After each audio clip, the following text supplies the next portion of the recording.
everybody, welcome back to Next Play Records. I'm Andy, and today's video is the Vinyl Tag 2022. I watched both Stunty at Stuntrock Confusion and Rob Walker's vinyl tags, and they're both great. I just felt like Rob Walker's was more typical to what we've done maybe last year and the year before, so I'm going with Stunty's.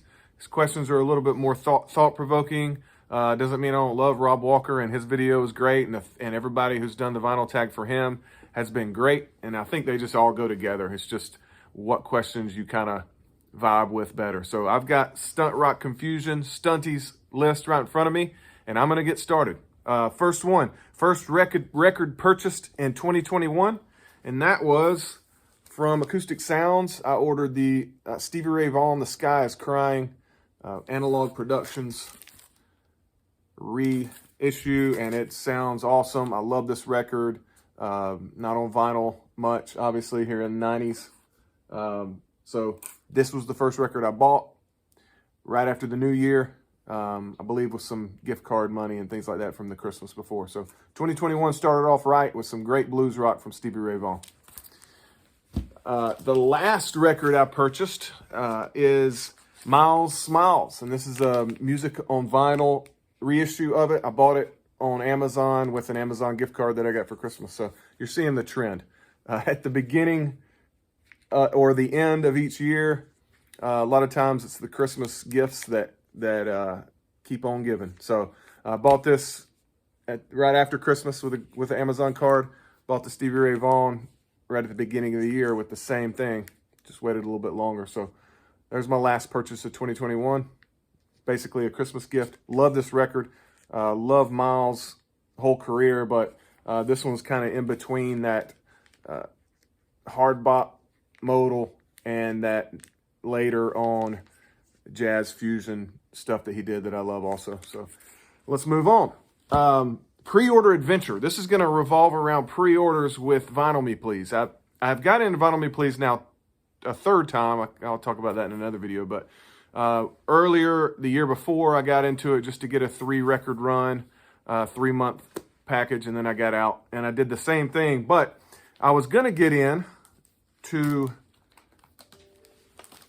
pre-order this bad boy that Vinyl Me Please released this fall. But when I went to sign up to get this record to start a new 3-month membership, it was locked, meaning I thought that they had sold out or they had already been taken enough sign-ups to cover what they were pressing of this. So I started thinking and looking around, and what I did to lock me in for this month was sign up early to go ahead and get a record, and I was able to purchase this record, Miles Davis and John Coltrane from Paris, March of 1960. This is an awesome reissue. It's got great value. So I ended up signing up for the month that we were in rather than the pre-order month when this came out under the classic thread that they have. So I signed up for this, received it within the week, and then that locked me in for the next classic release, which was Lee Morgan Quintet Take 12. Awesome, awesome record. Great reissue. Sounds terrific. Vinyl Me Please does great audiophile stuff, but I'm really picky, so I usually get in for 3 months and get out.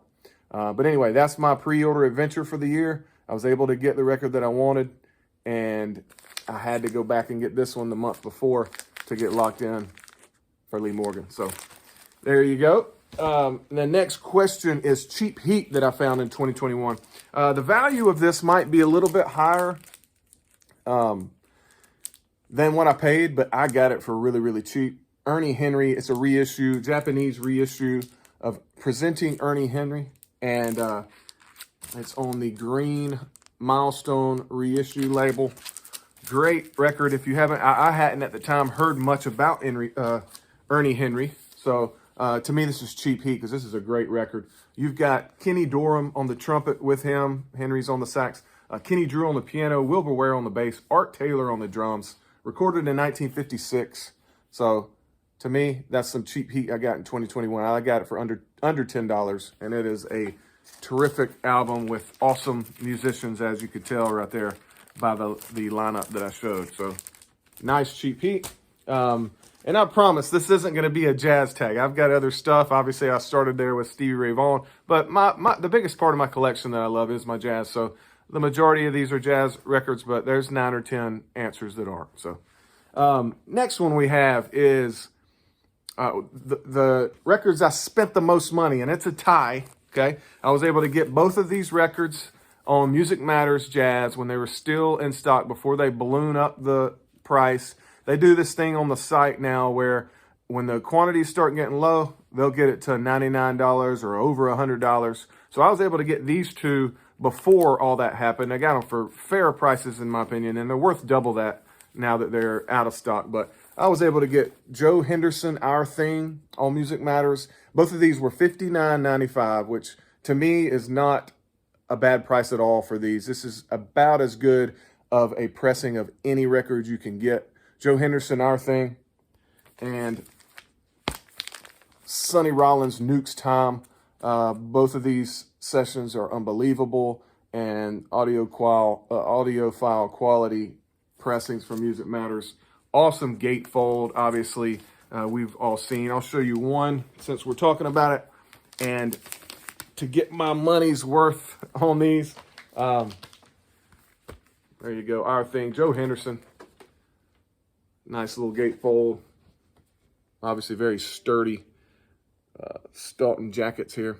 And there's the band. Kenny Dorham, Joe Henderson, Andrew Hill, Eddie Kahn, Pete LaRocca. Great session. Great Joe Henderson record. And if you've watched any of my past videos, you know that Joe Henderson was considered my vinyl collection MVP for 2021. And that'll show on some of these answers on the vinyl tag as well. So next one I have a brand new artist from 2021. And this is a YouTube musician that at the beginning of the year, I was watching a lot of his stuff at night. He would post jam sessions with buddies around where he is, acoustic artist. But this is Joshua Turner.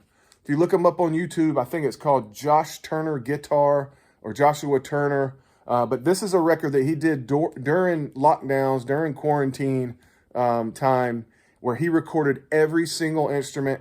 He's got a video of him recording this album, and it's folk. I mean, he's just an unbelievable musician, and he sings awesome too. So private pressed, mastered by himself. I mean, he got somebody else to press it, but mastered by himself, recorded every instrument on here. Good folk, a little bit of country, bluegrass, but kind of a pop folk in my opinion. But this is good. And if you watch some of his videos on YouTube, you'll see how talented he is. So Joshua Lee Turner, Public Life. Joshua Lee Turner was a new artist for me in 2021. Out of the comfort zone. And I have for this one is the Mavericks. They were a 90s country, so that's not out of the comfort zone for me. But this is an album they did in all Spanish. It's got that Latin, Mexican sounding music, and he sings great, sings in all Spanish. It's a great double LP. They give you the English lyrics that you can read along while you're listening to the record, but love the cover art here. This is the Mavericks in Espanol. That's what it's called. Some pictures of the band and their recording. More of your Mexican-themed coloring. But great album. The Mavericks were great in the 90s, and I stumbled on this, was listening to it on Amazon streaming one night, and knew I had to put it on my want list. So I actually received this as a gift from my mom on Christmas. So out of my comfort zone, but pretty comfortable listening to it.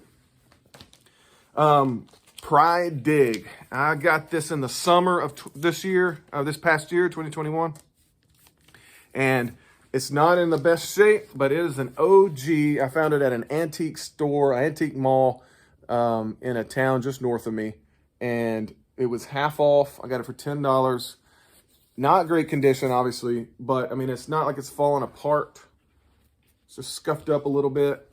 Miles Davis, kind of blue, OG. And we know that by the dead wax, but also the beautiful Columbia 6i. And again, the cover is scuffed up a lot worse than the record. The record is in really good shape.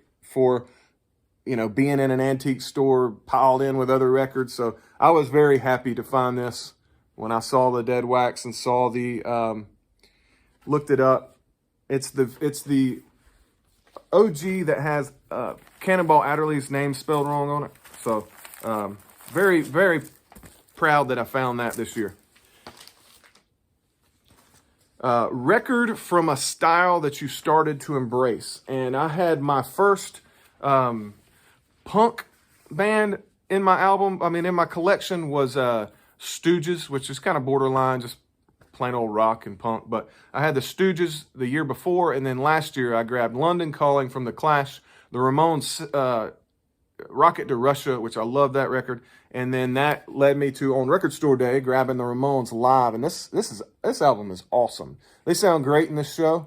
This is from 1980, I believe. Yeah, 1980 in Sydney, Australia. The Ramones live at the Capitol Theater. So I think punk, all in all, is a style of music that I started to collect in 2021. So this was the last one that I got after those few that I told you beforehand. So there you go. And this is a great release for Record Store Day. This kind of thing that I like to jump on, especially when I was in that little punk vein of adding into my collection. Next one I have is the coolest cover added in 2021. And this is one of the coolest covers of all time, in my opinion. But this is a promo copy of Billy Joe Shaver, Old Five and Dimers Like Me. This is a rare record.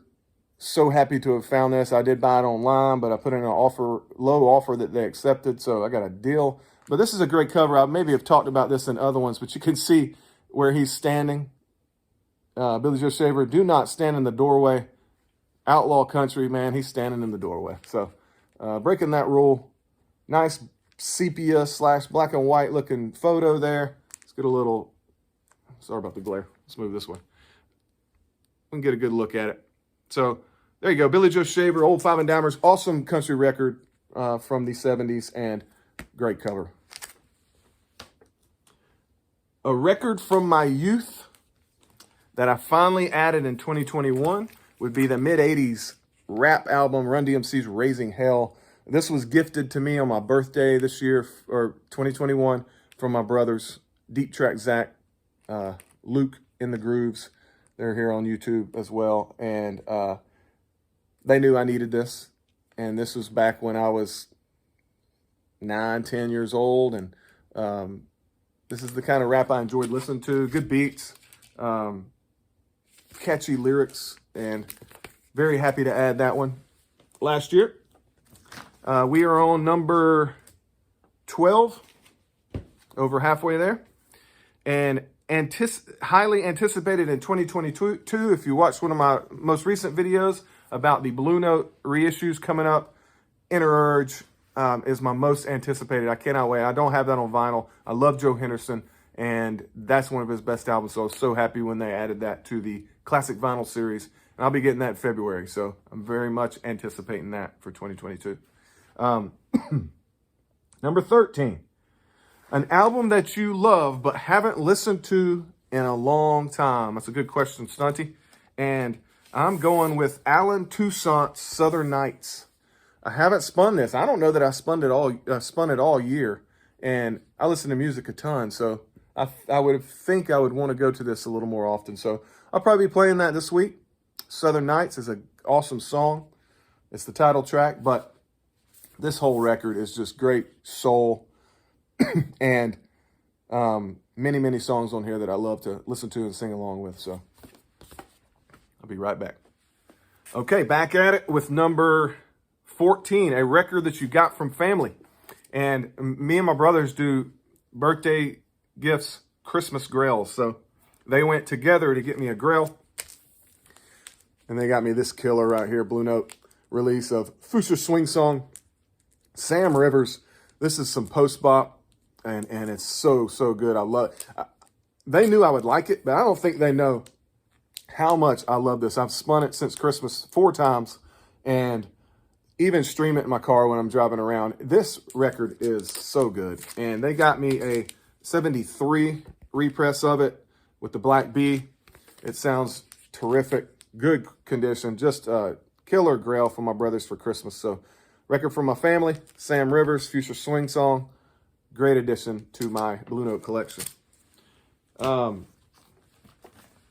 A new path in your record collection. So I'm going to spin this back to Joe Henderson, who was my MVP.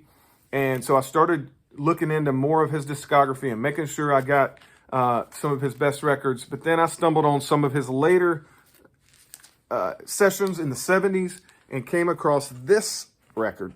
Okay.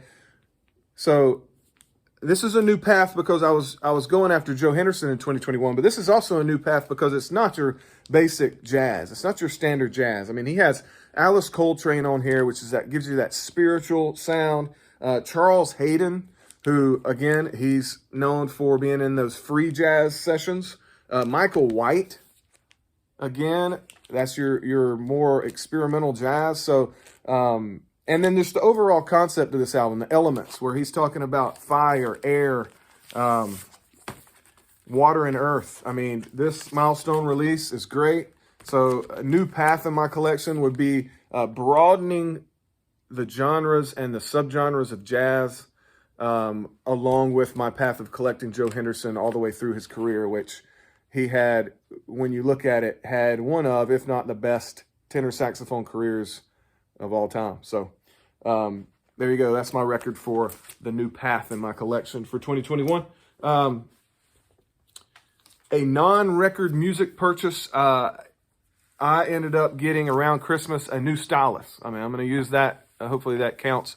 I got a upgraded stylus on my Felonious turntable, and it made a big difference. A lot more dynamic, way less inner groove distortion when I get towards the end of the record. It's crystal clear all the way through. Now, I don't have a huge setup, but I got the Audio-Technica VM95E, which gave me the elliptical stylus. I had the basic that came on the Fluence, which was the 1891 conical stylus. So that upgrade in itself made a difference. And then just, wear and tear over the 3 years I've been spinning records on that other stylus, I upgraded by getting a new one. So that was my non-record purchase in 2021. And now we've got number 17, record of a band you overlooked until 2021. I've always been a fan of blues and blues rock.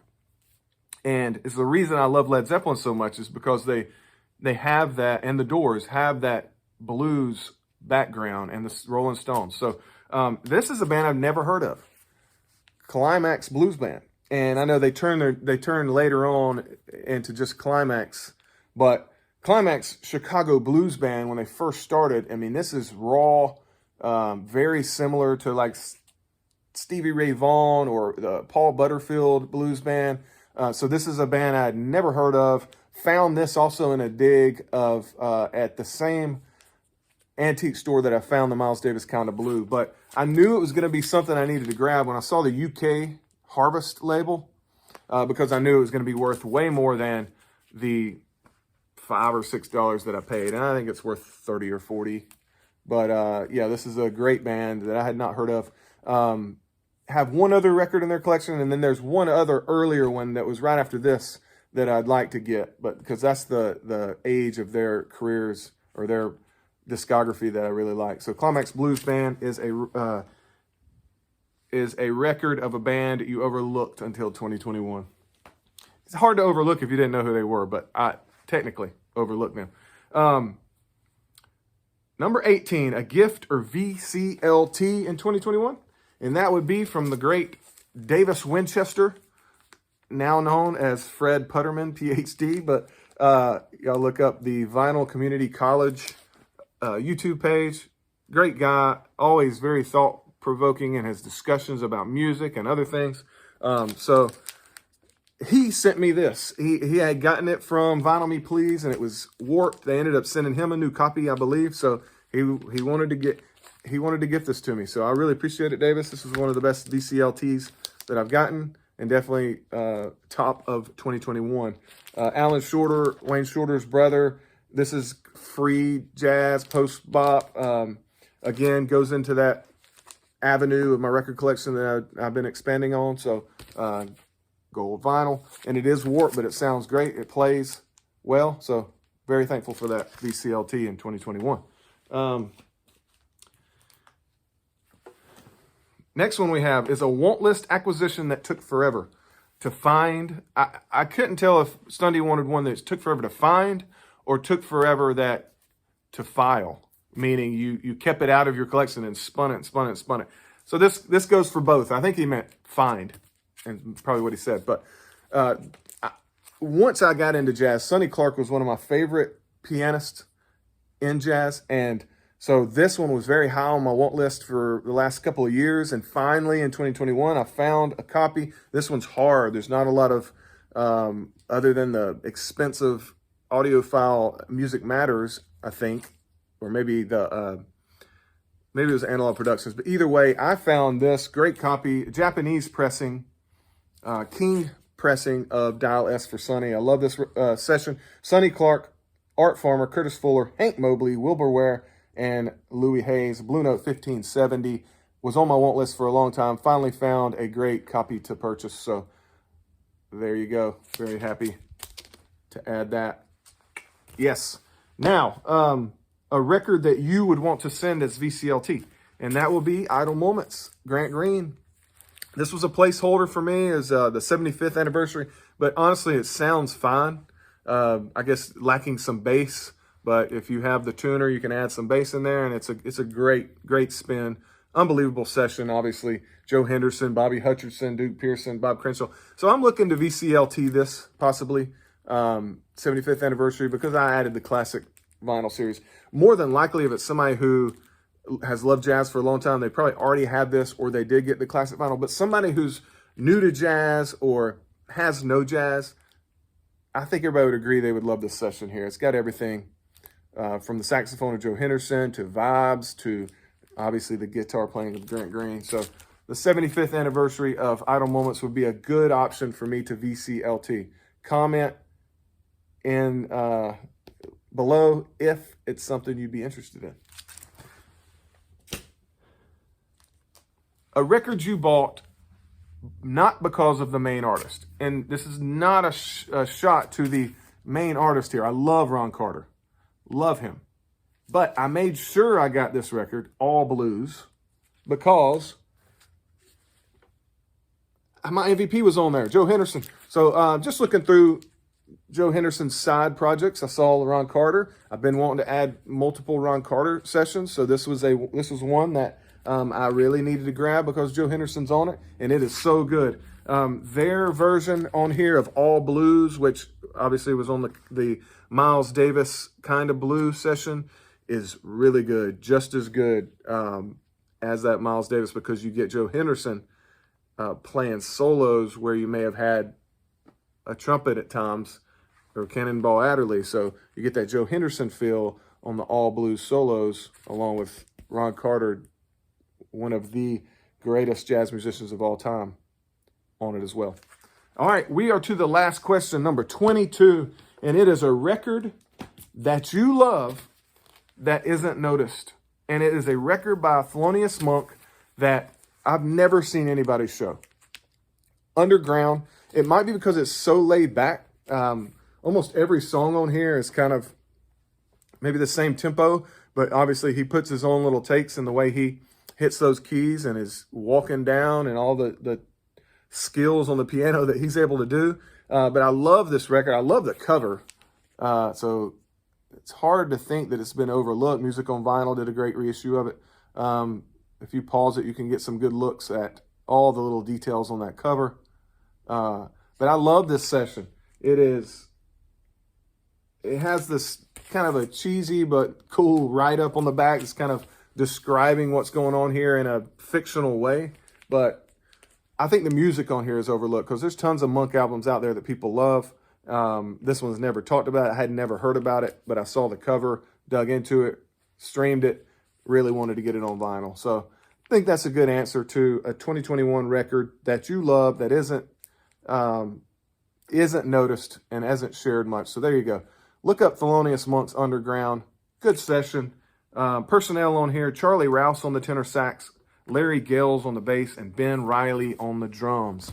So there it is. There's my Vinyl Tag 2022 from Stuntrock Confusion, who started it with these questions and tags, and I enjoyed it. Y'all go watch his video, jump in on this, and until next time, keep spinning that next play.